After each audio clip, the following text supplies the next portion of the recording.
Hello, everyone. My name is Tom Hulse, and I'm an attending emergency physician at Kaiser in the Central Valley. Hi, everyone. I'm Adrian Cotarello. I'm a rising third-year resident and rising chief resident at St. John's Riverside Hospital in Yonkers, New York. I'm Miriam Kulkarni. I'm the program director at St. John's Riverside. And I am Mary McLean. I am one of the assistant program directors at St. John's Riverside Hospital in Yonkers, New York as well. Today, we are going to be talking with you about virtual medical education for the pandemic, the Slack Intern Curriculum. So first, we'll talk about the problem a little bit. The transition from medical school to residency is a significant hurdle for graduating medical student pre-interns who are newly matched into emergency medicine residency. Confronting this taxing transition was already an issue even prior to the onset of the COVID-19 pandemic last year.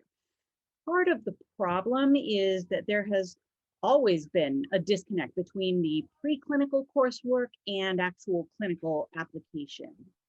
Another part of the problem is that just by nature of EM residency application, it requires senior medical students to front load their clinical experiences into the first several months of their senior year of medical school, and usually also to take step 2 or COMLEX 2 or both early on in the year to maximize their competitiveness for their ARAS application. This results in a relative educational gap of few to no clinical experiences at the end of their senior year of medical school, typically spanning from late winter to early summer. And this can lead to a rude awakening when they finally start in the emergency department at their new residency. This here is a conceptual representation of that educational gap that we're talking about. So how can this be addressed? So in the past, short intensive boot camps at the beginning of residency have previously been shown to decrease anxiety and to increase confidence and preparedness for residency. But these are typically only a few days to a week long. They don't utilize the months-long period of time that we're talking about, this educational gap. And in non-pandemic times, several different specialties had implemented virtual curricula to actually utilize this gap and sort of bridge it, to say, and to prepare their interns for their new roles.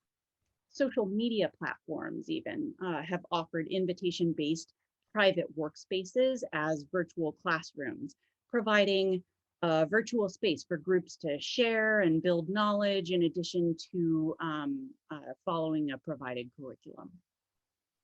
Then we get into pandemic times. So beyond the baseline challenges for medical students regarding this normal educational gap, the first pandemic wave had displaced them from their clinical rotations and their in-person didactic experiences that they would otherwise have had throughout the spring of 2020 as hospitals minimized their non-essential staffing. This was a difficult time for EM-bound students, but also for medical educators because we were all scrambling to find an alternate remote platform to continue this crucial medical education and training in a safe virtual format. So we shifted to teleconferences, webinars, online learning modules and curricula, and even to social media. And with these educational interventions, learners did report feeling safer than in-person lectures. But aside from medical education, it's also important to recognize that this has been a tremendously isolating time, both for medical educators and for learners. And as the pandemic raged on last year, many of the traditional methods that we had previously used for our interns to get to know one another on their new team, all of a sudden were unsafe, like getting together at a coffee shop or having a Harry Potter marathon at a co-resident's house. We found that we needed a virtual platform that would serve both functions. a virtual classroom, and also a social venue. There have been video conferencing and social media platforms used for teaching for years. Twitter, Microsoft Teams, and of course, the social media platform Slack.com. Virtual curricula have previously been shown to promote the educational theory of connectivism because these virtual group interactions and the ability to collaborate, share, and build knowledge to additional knowledge gained from the conversation, as well as just the provided curriculum, were found to be beneficial. And the feasibility of using Slack specifically as a teaching platform was previously investigated by our own Slack Intern Curriculum Consortium, as well as two other groups. Our own project group actually started back in 2017, the original idea being that of Dr. Joel Park. And over the 4-year time frame since then, we had expanded from a single institution to a 3 institution, to an 11 institution, and finally to a 37 institution collaboration with EM residencies across the United States. During our investigations, learners reported improvements in confidence, comfort, and perceived preparedness for residency. We've also attempted in the past to measure improvements in clinical knowledge pre and post-curricular intervention, and this has proven extremely difficult to do, but we will be doing more work on this in the future. Over the years, though, we have rewritten the curriculum and we've rewritten the implementation protocol somewhat. We've incorporated new EM cases, and we've even switched over to an ACGME emergency medicine milestone and subcompetency-based set of curricular objectives. And Dr. Holes will talk about this more in the latter half of this presentation. Anyway, the 4 of us have been leaders on the multi-institution Slack Intern Curriculum Medical Education project in prior years. And what we wanted to do in spring of 2020 is apply this novel curriculum to pandemic times to bridge that educational gap, which was widened even further by the onset of the pandemic in the United States. So now I'll pass the torch off to Dr. Cotarello to discuss exactly what we did to turn this into a medical education research project. So for our curriculum itself, of course, we developed this to be fully online as well as case-based. We actually did develop the curriculum prior to the COVID-19 pandemic, but it became an invaluable tool once everyone was searching for remote learning methods that were effective and could reach people across the country. So we enrolled what we refer to as pre-interns, being 4th-year medical students who have already matched into emergency medicine, but are in that gap phase between the end of medical school and the beginning of residency, as Dr. McQueen mentioned previously. Of course, this was an online platform, so we did need to target milestones that were reasonable to assess in an online format. And Dr. Holes will be speaking more on the curriculum development itself further on. For our enrollment, we did it primarily through online listservs, of course through SAEM, as well as other professional emergency medicine groups, including CORD, EMRA, and ASAP. We enrolled throughout the spring of 2020. We were enrolling residency programs primarily. So of the 276 emergency medicine residencies, we had 27 programs that were interested and ultimately enrolled. Among each institution, they did also select their own core instructor team, which was comprised of different people: program leadership, senior residents, clerkship directors, people interested in being involved in this. And each institution's program was self-contained. By that, I mean each institution had the curriculum, was able to give it at their pace, and they could also tailor the cases or the learning points to their own particular institutions. This was implemented between match day and the start of their first clinical day of their intern year.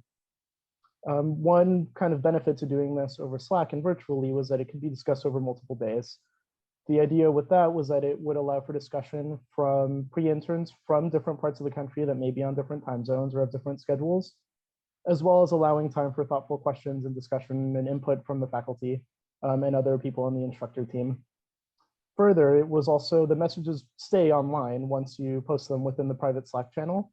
So if there was a pre-intern who was interested in hearing about a case, but wasn't active while people were discussing it, they could always scroll back up and get the different learning points that came up through those cases, as well as having a resource at the end that they could refer back to. So as for our methods and our data analysis, we did a pre and post curricular surveys hosted via SurveyMonkey. We collected data through these and then analyzed the data using R, specifically RStudio. We did descriptive statistics on our cohort, as well as an unpaired t-test analysis on a 1 to 5 Likert scale responses. These mainly ranged for our perceived preparedness, both for residency as a whole, as well as other individual core competencies that we'll discuss in a moment. Additionally, for data analysis, usually t-test isn't something that you would consider immediately with a Likert scale response, but our sample size was large enough that this was safe to use through the central limit theorem. Now here's a breakdown of our total enrollment. So among the 27 residencies, there were 311 possible pre-intern participants. Of these, we had 298, or about 96% completing the pre-curricular survey, and 77% completed the post-curricular survey. We of course excluded people that didn't participate in these initial or final surveys. We did exclude people, this was an informed consent process, and we removed anyone who didn't want to be involved in the data analysis, but who still wanted to go through the curriculum itself. So ultimately, we had 289 or 92.9% of total participants in our pre-survey group and 77.2% of participants in the post-survey group, which comes out to a follow-through rate of 83% between the two populations. Now, this table shows a little bit more data that we collected on what other methodologies our pre-interns were using during this time frame. Interesting for a lot of reasons, especially in the context of a pandemic where people are shifting towards online methods. We got a sense for both what was most frequently implemented or utilized by the students, as well as which ones they found more effective. So this table shows a rating of effectiveness in particular. You can see the Slack Intern Curriculum on the bolded line towards the upper middle section. Among the most common and most effective things were podcasts, question banks, and other online study tools. Among the less effective, but sometimes more common methods were online modules, textbook reading, journal club reading. They were frequently used, but it seems like students had a slightly harder time engaging with those methods. So here is kind of the meat of what our data show. I promise this is the busiest slide out of this whole talk, but every topic in bold signifies a statistical significance in difference between the pre-test results and the post-test results. And the metric we're looking at here is perceived preparedness. The bottom row showing the overall perceived preparedness, but a number of them were significant. So including forming a diagnostic plan went from 3.51 to 3.68, as well as selecting appropriate medications under PHARM from 286 to 311. Now, the last several topics were also interesting because every sub-metric that we looked at resulted in a statistically significant improvement. These included milestones targeting patient disposition, general approaches to procedures, airway management, and other diagnostic and therapeutic procedures. So just a sample of these to not read you through the whole thing, but recognizing need for additional resources from 3.2 to 3.4, confirming ET tube placement from 3.5 to 3.87, and every section on ultrasound imaging from recognizing an indication to interpreting the ultrasound images. Overall, there was an increase in perceived preparedness from 3.11 over to 3.35 in a median distribution. Remember, these are Likert scale responses, so they're from 1 to 5. We did assess feedback from the user end, both from the instructor teams as well as the participants in the curriculum. Generally positive reviews referring to flexibility, They could tailor it if they had specific institutional goals or specific things that they wanted to convey to their pre-interns before they started. Interns did appreciate the ability to scroll back and review other discussions that they may not have been present for or directly involved with at the time of discussion. There were some technical issues with Slack, but they were minimal. And there, one other benefit was it allowed for connections despite geographic differences. It's something that we've come to see a lot during the pandemic, but has also always been a problem when people are moving from different parts of the country to, in most instances, a new site for residency.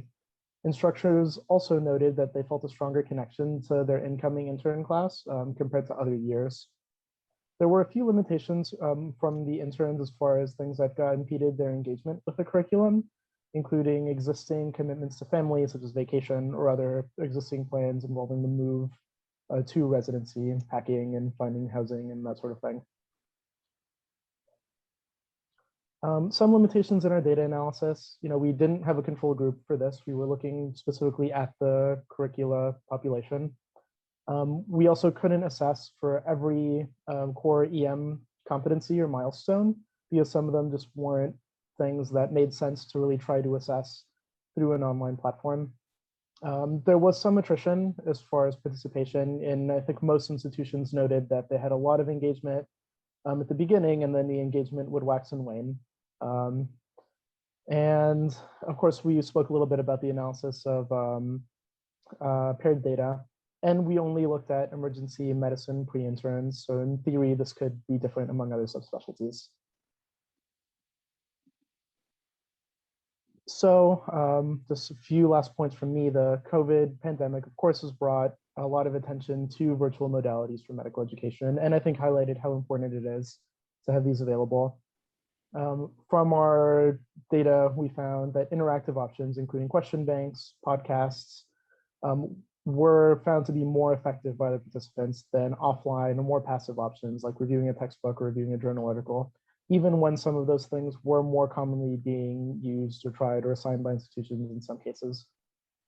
Our participants did show statistically significant improvements in perceived preparedness in a huge number of metrics that we assessed. And we do hope that this can be tailored both to other specialties as well as to higher milestone levels if people want to kind of push the learning to a higher degree. Hey everyone, I'll be going over how we created our curriculum in a little bit more detail, including an example case. Also, I'll be pointing out a few things about how this process could be used by your institution for your own curriculum. We use Kern's curriculum development model to continue developing our curriculum after we initially tried it in 2017. The model gives us a framework to create, modify, and improve our curriculum. While it's modeled as a loop, each step can affect every other step. For example, feedback could change your needs assessment, your implementation could identify a problem, and so on. Our development of the curriculum followed this process with several iterations and redesigns to improve it. We already talked a lot with Dr. McLean and Dr. Cotarello about how we identified our problem and our needs earlier. Initially, our goals and objectives were less defined when we first started using Slack as a platform for our curriculum. However, later on, it would become more structured. After our first curriculum was used in the spring of 2017, we got a lot of positive feedback, and we would continue to refine it over multiple cycles of implementation and feedback. Our strategy implementation initially chose Slack as a means to communicate with one another. However, next slide. However, there's now many more ways that you can communicate with your learners. We chose Slack initially because we had experience using it already. Since we initially started using Slack, and especially after the pandemic, many more options became available. Options like Microsoft Teams weren't even released to the public when our curriculum was first implemented. Our curriculum and our approach in general doesn't require Slack and could work on any platform that allowed for group communication online, especially Zoom or Microsoft Teams or WhatsApp or whatever, multiple different ways just being able to communicate with one another. After a few iterations of our curriculum, we decided that we need to have more structure. So we built our curriculum around ACGME milestones. First, for a quick refresher on the milestones, there are 23 competencies on a wide array of topics with levels 1 through 5. 1 is what you would expect for a new intern. 5 is what you would expect for an expert or a seasoned attendee. Our goal was to have our new interns handle questions in levels 1 and 2 over a wide variety of milestones.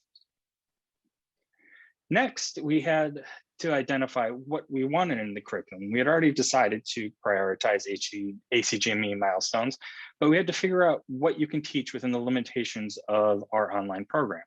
For our milestone approach, we needed to identify what milestones would work in an online format and what ones maybe didn't. So we didn't think that we could perform a history and physical online. We didn't think we could have learners demonstrate they're able to take care of multiple patients online. We didn't think we could have them demonstrate like accountability to their patients. However, we did think that learners could demonstrate emergency stabilization. We could say, hey, have them recognize these vital signs are abnormal. They need to do something about it. We could have them go over diagnostic studies, especially x-rays and ultrasounds.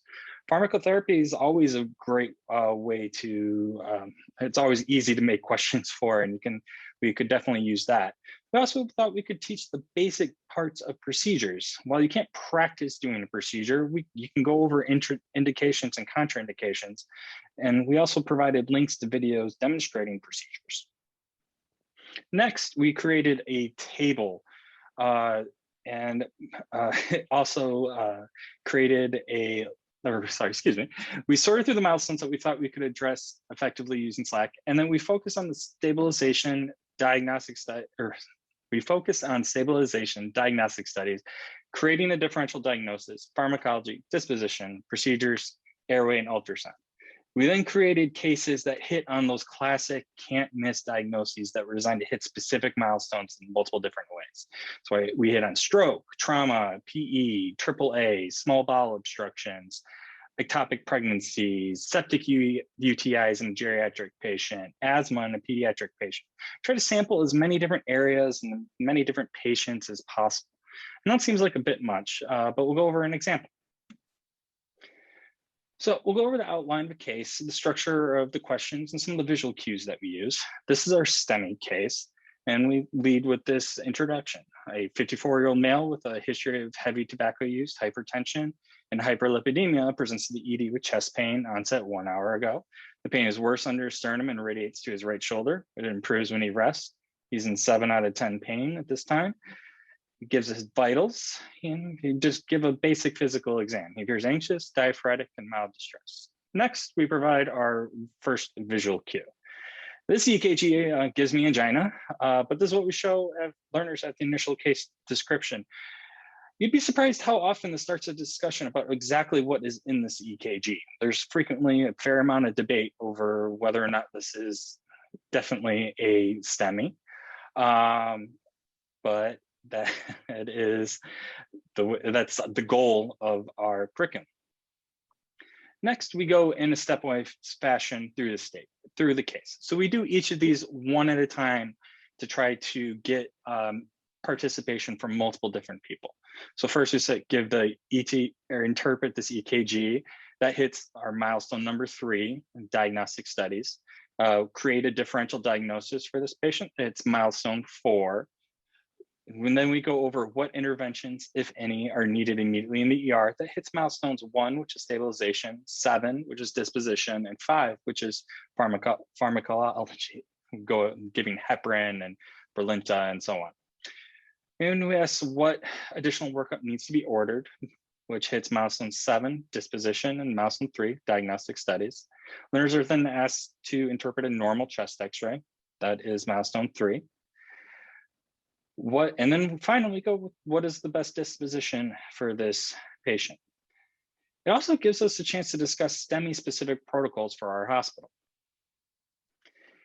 Every hospital has their own special protocols and expectations for STEMIs. For our hospitals, we transferred every STEMI to one of 2 different hospitals. We would go over which hospitals are called, how to fax over an EKG to them, how to get an accepting physician, and more. We also went over how we had to call EMS in a specific way so that it was equivalent to a 911 call and prioritize that transport.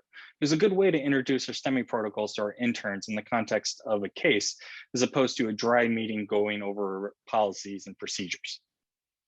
Finally, and circling back a little bit, your curriculum doesn't have to be just like ours. It does not have to be milestone-based. Say that if your ITE scores were low in a specific area, you could use that as the basis of your curriculum. Or what if you had a case that went really wrong in the ER, then you could use that as the basis. Or maybe your hospital is trying to get some sort of special certification in stroke or cardiology or heart failure or something like that. You could use this to focus your curriculum onto those things. Now, Dr. Kate. If you're deciding to do this at your own shop, another thing to consider in terms of curricular design is, whatever it is that you want to emphasize most to your incoming interns. So for example, if your shop is a transplant center or a stroke center, you may want to make sure that you have a transplant case or a stroke case. The other thing that you might want to think about, especially this year, is what things have been missing from your incoming interns' clinical education secondary to the pandemic. Keep in mind that the cases and concepts you choose send a message about what you think is important, especially if program leadership is involved. The other thing you want to think about as you're planning your curriculum is timing. It may be a good idea to have the cases build in difficulty, but also remember the effects of primacy and recency. Your pre-interns are most likely to remember the first and the last things that you present them. You may want to save the case that has the themes or clinical concepts or milestones that you consider the most important for last. Another thing to think about is who your instructors are going to be. Our programs use two approaches. Some of them use senior or chief residents as their primary instructor, and others used a member of residency leadership, like a APD or a PD, or in some cases, another faculty member. Each approach has advantages and disadvantages. The advantage of using a senior or chief resident is that they tend to be a little bit more available. It's a fantastic mentorship experience if you have a resident who has an interest in education. It's also a nice opportunity for interns to meet and get to know one of the residents who they may not have met on the interview trail. The challenge with using a resident as your primary instructor is that it's a little bit harder to get intern buy-in. The other thing that you need to be mindful of is clinical schedule. So, if you choose a faculty member, that faculty member is always going to be the ED, but if you choose a senior resident or even a chief, they may be rotating through a demanding clinical rotation such as the ICU and be less available. The advantage of choosing an APD or a program director as your teacher is, number one, they're experienced. They're good teachers. It's also a little bit easier sometimes to get buy-in from your pre-interns, especially if you have a member of residency leadership as the primary instructor. It is, though, a missed opportunity for your pre-interns to meet your residents. These folks tend to be really busy folks. And it also can be intimidating for your pre-interns, your brand new learners, to put themselves out there and be wrong in front of the residency leadership. The next thing to consider is the timing. It really is best to start as soon after the residency match as possible. You really want to aim to finish before late June when your interns start their orientation in their residency. The standard timing is to do about a case per week, but we found that it's best to be flexible based on how the residents are responding. As we're going to discuss later, there's kind of ebbs and flows in terms of residents' response. So if the residents blow through one of the cases in a day or two, then you really should feel fine to go ahead and post the next case. So now we're going to talk about some of the pitfalls that we found with implementation. The first is that participation is really highly variable. It definitely varied pretty widely between the programs that we included in our study. So before you decide to implement a program such as this one, think about your program culture. Are your typical residents joiners? Do they really like case-based learning? Do they really like social media? Those are the kinds of programs that tend to have pretty high participation rates. It also varies a lot between different years, even in the same program. And the other thing that is important to realize is it varies within the same year based on whatever is going on with the interns' lives. So you may have an intern that's really active for a while, and then they started demanding clinical rotation, and they fall off. And then you may have, you know, several days where there's not a lot of response on the Slack channel. Another pitfall that we found is that some of our pre-interns definitely see this time between match and the start of residency as kind of a vacation. Most of them are still doing some pretty important stuff like finishing their clinical rotations and moving. And many of them want to use that downtime that they have to travel or to just chill out. They know that internship is going to be hard, and a lot of them aren't ready to buckle down and start working hard yet. So we accommodated this by making participation in the program optional. All of our programs kind of emphasize that participation was optional, and I really would strongly advocate that participation be optional. Another thing is that the case-based nature of the program accommodates people kind of taking breaks in the curriculum. It's really easy for a pre-intern to participate in one case, but then skip the next one because they're traveling or they're moving, and then kind of hop back on for the next case. It still was a major obstacle to participation, though, probably the biggest one. And most programs had to just accept that some of their residents, some of their incoming interns were really enthusiastic participants, and some were not. The next pitfall is most programs have one guy who kind of has all the answers. Once a case is solved by one of the pre-interns, the opportunities for others to participate may be limited depending on how you've written the case.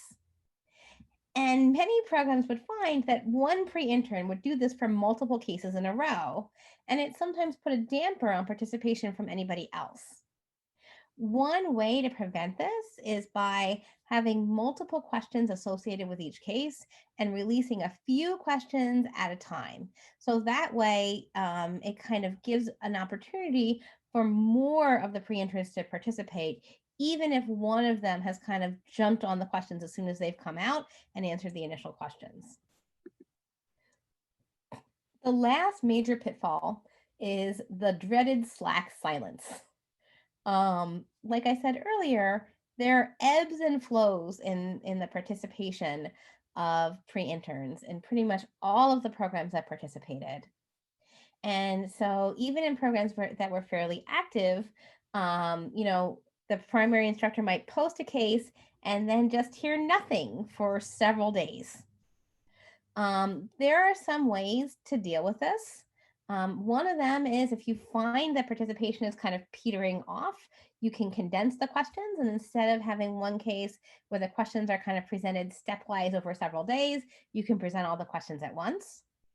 Another thing that we found very helpful, especially if the primary instructor was not a member of program leadership, is for the APD or the PD to kind of hop on the channel and just give some encouragement. So when we had these Slack silences in our curriculum, what I would do is I would hop on and I would say, you know, you guys have done such a great job.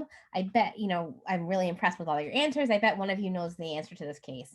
And a lot of times that would be enough to jumpstart the participation again. So thank you guys so much for coming. We'd love to hear any questions that you have. And thank you so much for participating. Thank you all. Here is our giant list of references. So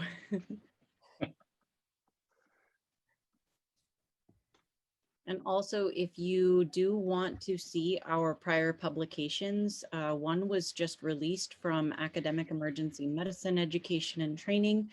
If you just search for Slack Intern Curriculum on PubMed, you'll find it. It'll be the first thing that pops up, and we will also post the link to it in the chat. I'll do that right now.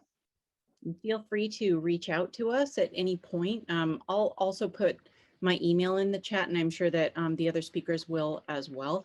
We're happy to share our material, even if you are not collaborating with the Medical Education Research Project. This has been a really great resource for many institutions across the US, and we're happy to share.